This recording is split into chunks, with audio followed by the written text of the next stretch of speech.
Bueno, un cordial saludo para la comunidad del municipio de La Unión. Estamos acá en la oficina de soluciones jurídicas y hoy vamos a hablar de un tema muy particular que de alguna forma suscita el interés de la gente, de la ciudadanía. El tema sobre el que vamos a conversar el día de hoy es el que hace referencia a las conductas del servidor público. Esas conductas que son contrarias a las disposiciones del Código General Disciplinario que es modificado por la Ley 2094/2021. Cuando hablamos del Código General Disciplinario estamos haciendo referencia a la Ley 1952 de 2019.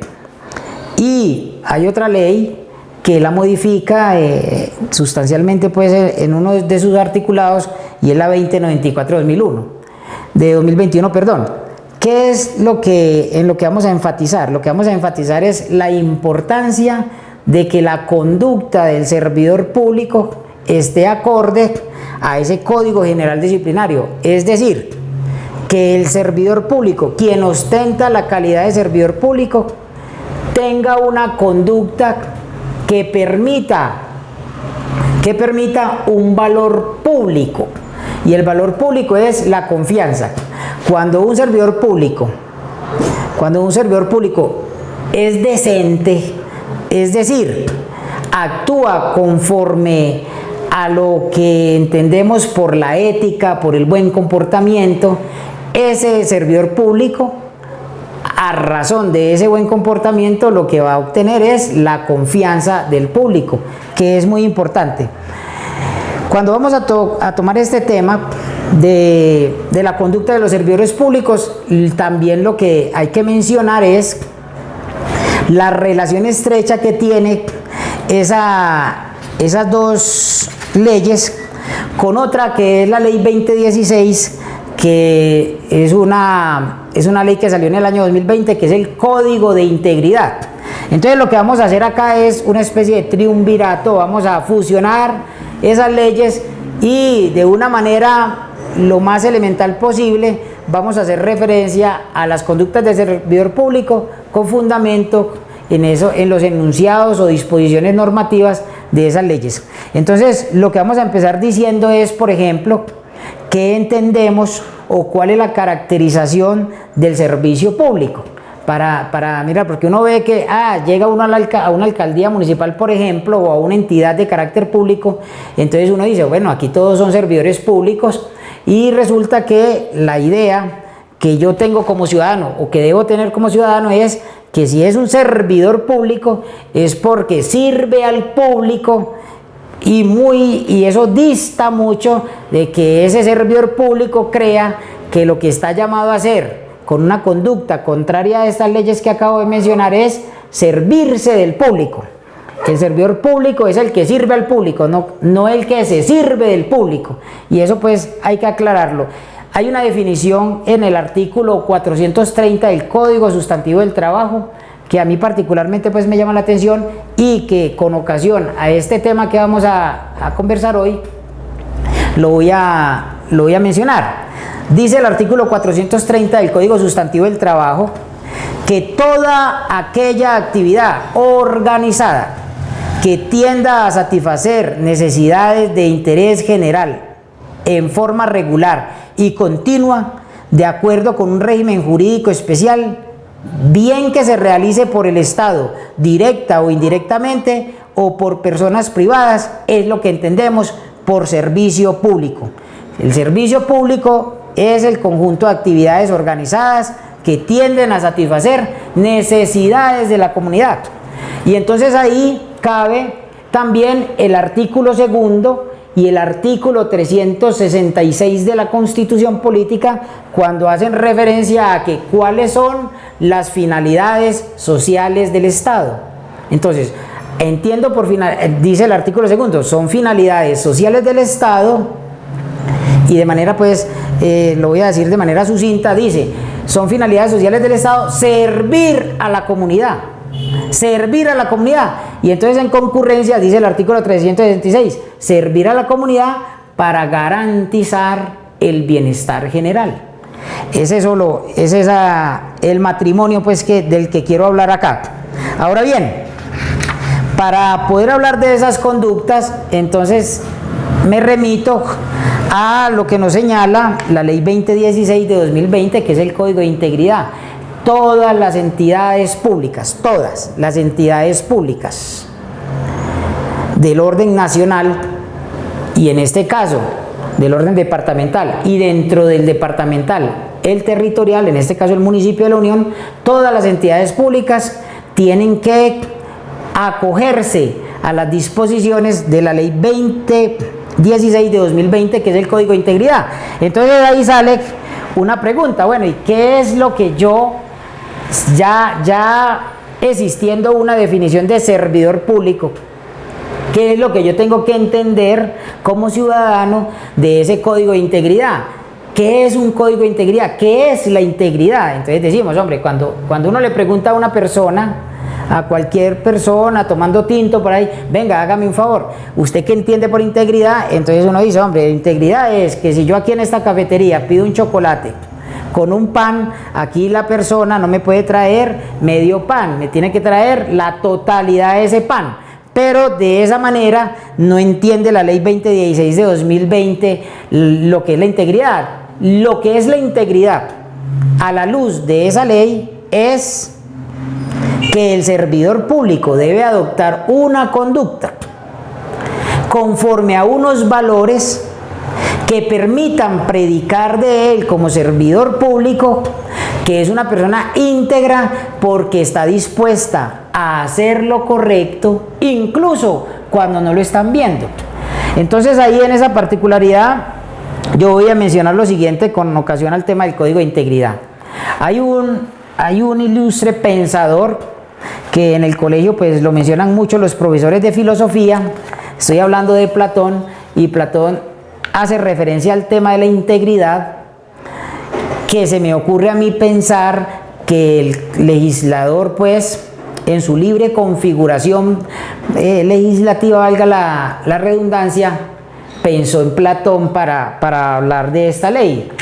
Y entonces dice Platón en un libro que se llama La República que hubo un pastor.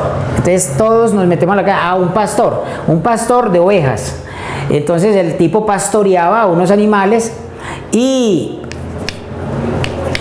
pastoreaba a esos animales en horas de la mañana. Entonces cuando pastoreaba a esos animales en horas de la mañana, la noche anterior había llovido demasiado fuerte, se percata de que los animales están muy curiosos en un ladito del lugar donde están, se acerca a él a mirar cuál es la curiosidad de los animales y descubre un gran canalón, se abrió la tierra, esas cosas pues naturales suceden, y entonces se abrió la tierra y había una especie de escalinatas. Entonces dice Platón que el pastor, más curioso que las ovejas, ingresó por esas escalas con mucho temor de que la tierra volviera a cerrarse, pero dentro de una cueva que conducía las escalas esas, encontró un gran tesoro, un pocotón de tesoro. Pero cuando él empieza a tocar ahí alhajas y todo, así como la mayoría de las películas, empieza pues como a moverse la tierra, como se va a cerrar esto otra vez, y él asustado sale corriendo, pero antes de salir de la cueva alcanza a ver a un cadáver que estaba momificado ahí, una estatura superior a la de los seres humanos, y así lo describe Platón. Tenía un anillo entre sus dedos. Entonces el pastor salió corriendo y en la salida alcanzó a agarrar la mano del cadáver donde tenía el anillo y sacó el anillo. Y entonces Platón determina que ese anillo es el anillo de Gigex, y él menciona que ese anillo tenía una bondad, que si el anillo, el pastor descubrió que si lo sobaba hacia afuera, entonces la gente no lo veía. Entonces él estaba aquí en una conversación, sobaba disimuladamente el anillo y la gente preguntaba, ve, ¿y qué se hizo este? ¿Para dónde se fue el pastor? Pero estoy hablando de un pastor de ovejas. Y entonces Cuando sobaba el anillo, contrario a lo que acabo de decir, lo sobaba hacia adentro, entonces volvía a aparecer. Bueno, ¿y dónde estaba usted? Que no lo veíamos. Entonces, ¿eso por qué lo menciona Platón? Lo menciona porque él más adelante dice que ese pastor, aprovechándose de ese anillo, entonces él sobaba hacia afuera para desaparecer y percatarse de los secretos del reino, y sobaba hacia adentro para volver a aparecer. Entonces dice Platón que una persona íntegra es la que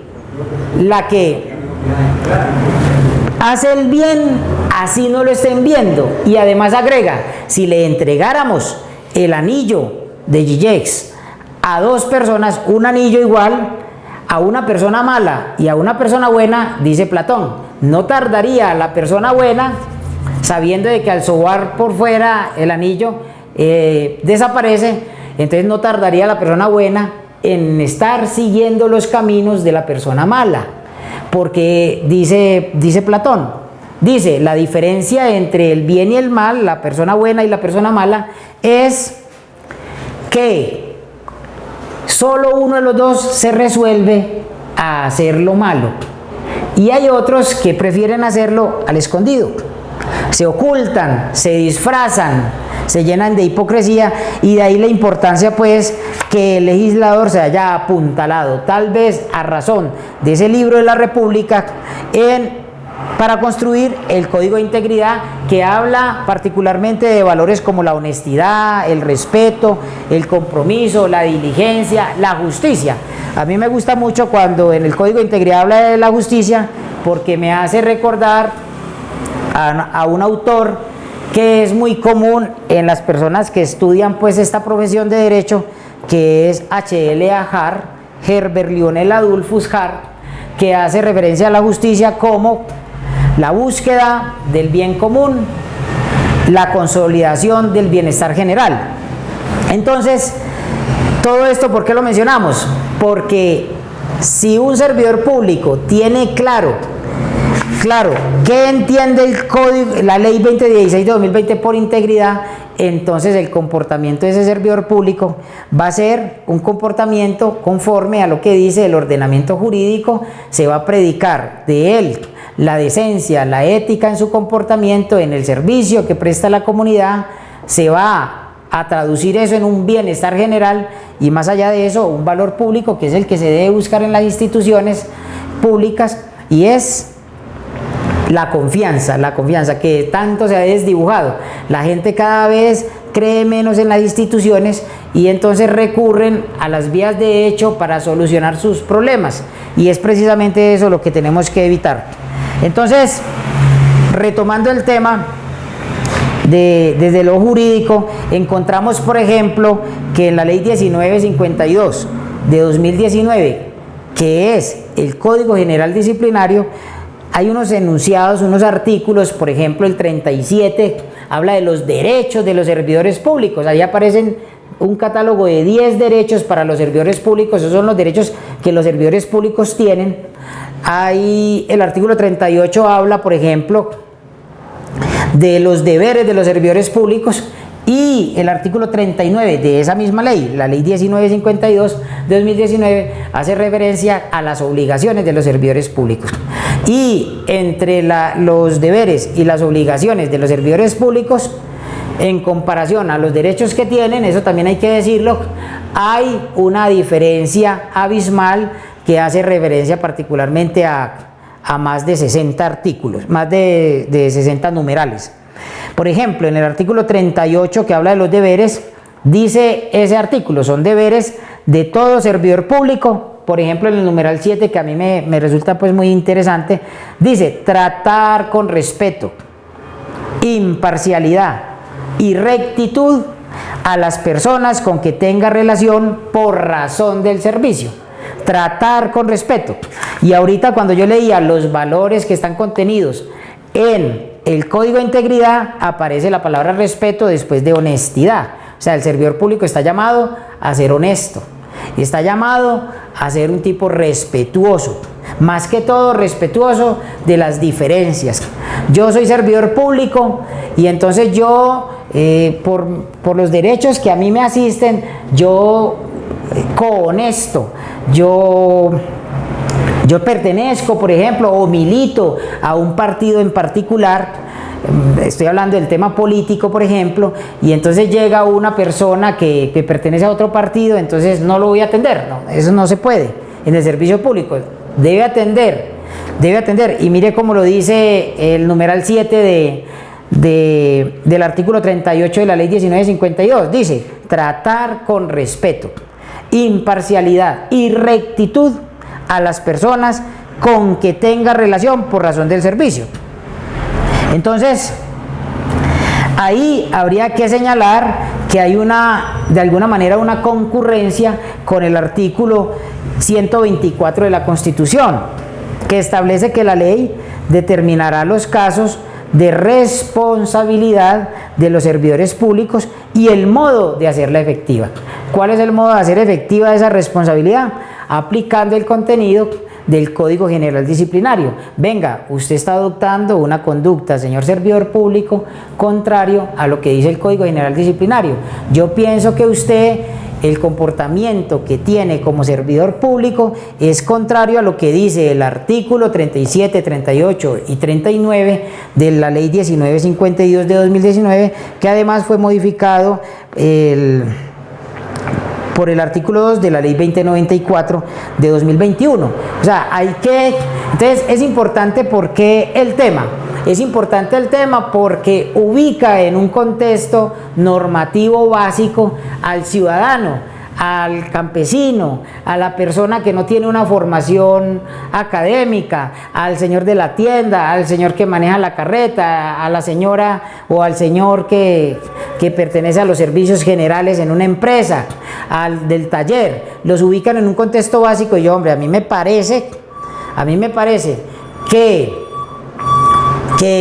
cuando yo fui a esa oficina no me atendieron de manera debida. Y eso debe estar en alguna ley de que ese secretario o esa secretaria o esa dependencia no me deben tratar de esa manera. ¿A dónde me quejo o dónde busco para que eso no vuelva a ocurrir? No, pues a mí ya me ocurrió, entonces que no le ocurra a otras personas. Entonces el mensaje es, hombre, eso está ahí en la ley. La ley existe, la gente no se tiene que saber la ley de memoria, pero sí al menos descubrir de que, reconocer de que eso está ahí. La ley está ahí, exige el cumplimiento de unas disposiciones y eso pues es algo de lo que el servidor público no se puede sustraer. ¿Por qué el artículo 124 habla de que puede determinar los casos de responsabilidad de los servidores públicos? Pues cuando incumplen a través de su conducta, de su mal comportamiento, lo que dicen estas disposiciones. ¿Y de qué se desprende esta responsabilidad? Del estricto acatamiento a la Constitución y a la ley que estamos mencionando. ¿Para qué? Para garantizar como servidores públicos lo que decía ahorita, precisamente las finalidades sociales del Estado. Y generar un valor público, la confianza. Eso es lo que estoy intentando pues transmitir, quiero transmitir pues con base en esta charlita. Ahora bien, todo esto hay que indicarlo de la siguiente manera. Cuando una persona, un ciudadano común, una persona que no ostenta la calidad de servidor público, que no es servidor público, lo llaman a trabajar en el sector público, en una entidad, por ejemplo, en el caso de la Unión. Venga, que le voy a dar un trabajo aquí en la Unión. Entonces esa persona da un paso y el paso que da es yo estoy acá, un ciudadano común y corriente, y voy a dar un paso hacia una entidad pública. Entonces, ¿qué dice la ley? Por el hecho de serlo, el momento mismo en que firma el acta de posesión, en ese momento queda sometido automáticamente a un régimen disciplinario. Es decir, cuando yo soy ciudadano, no soy servidor público, me llaman a ser servidor público, automáticamente quedo sometido a un régimen disciplinario. Y no solo a un régimen disciplinario, sino también a esa mirada de George Orwell, que dice de que el gran hermano te vigila. ¿Y en qué te vigila?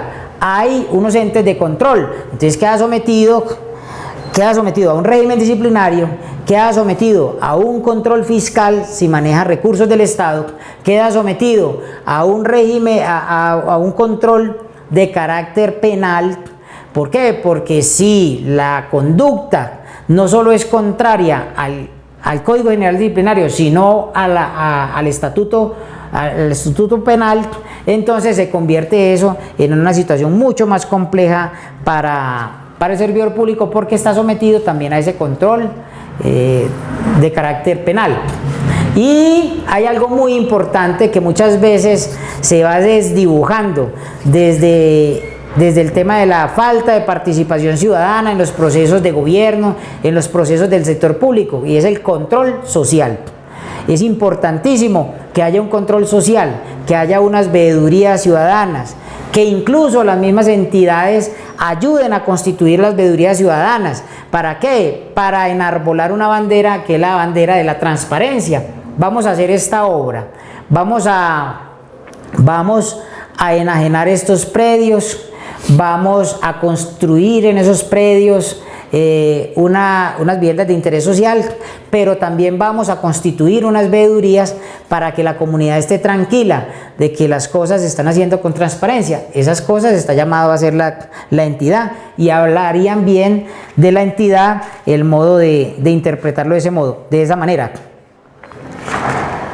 Hay sentencias de la misma Corte Constitucional que hacen referencia a lo que estoy señalando. Es el caso de la sentencia 222 de 1999. Y también las sentencias de la Corte Constitucional, que es la 1061 de 2003, que hacen referencia pues a la naturaleza y finalidad del derecho disciplinario.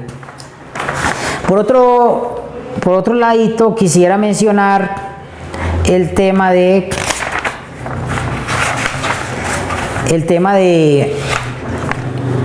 los concejales. Por ejemplo, los concejales son servidores públicos, y los concejales ejercen un control que es un control político. ¿A quién le ejercen ese control político? Pues a los servidores públicos que tienen la dirección de, bien sea una secretaría de despacho o una dependencia. ¿Qué ocurre muchas veces en los consejos municipales? Que terminan llamando a todo el mundo, y no es a todo el mundo que deben llamar. Por ejemplo, no se debe hacer una citación para solicitar explicaciones a un contratista que presta servicios en la entidad. Esas son equivocaciones que muchas veces se cometen. El contratista pues muchas veces va pues porque no encuentra problemático dar cuenta de lo que está haciendo, de su objeto contractual, pero habría que entender, por ejemplo, que en esas funciones de control le corresponde al Consejo ejercer función de control a la administración municipal.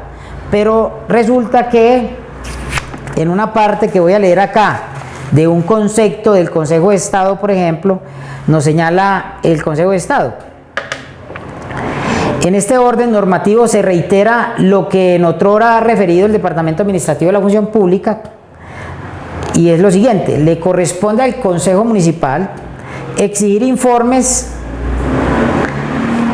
de los secretarios de alcaldías, directores o departamentos administrativos o cualquier funcionario municipal para que presente declaraciones sobre aspectos relacionados con la situación del municipio. Igualmente, la corporación administrativa, que es el Consejo Municipal, yo la defino como una junta directiva de la administración municipal. Esa corporación administrativa puede formular invitaciones a cualquier funcionario del orden departamental, de las organizaciones descentralizadas y establecimientos públicos con sede en el municipio de la Unión, por ejemplo, para debatir temas de interés social. Así las cosas, es procedente de determinar algo que es lo que quiero, el mensaje que quiero transmitir. Es procedente de determinar que las personas vinculadas mediante contrato de prestación de servicios no son servidores públicos, son particulares contratados para desarrollar actividades relacionadas con la administración o funcionamiento de la entidad.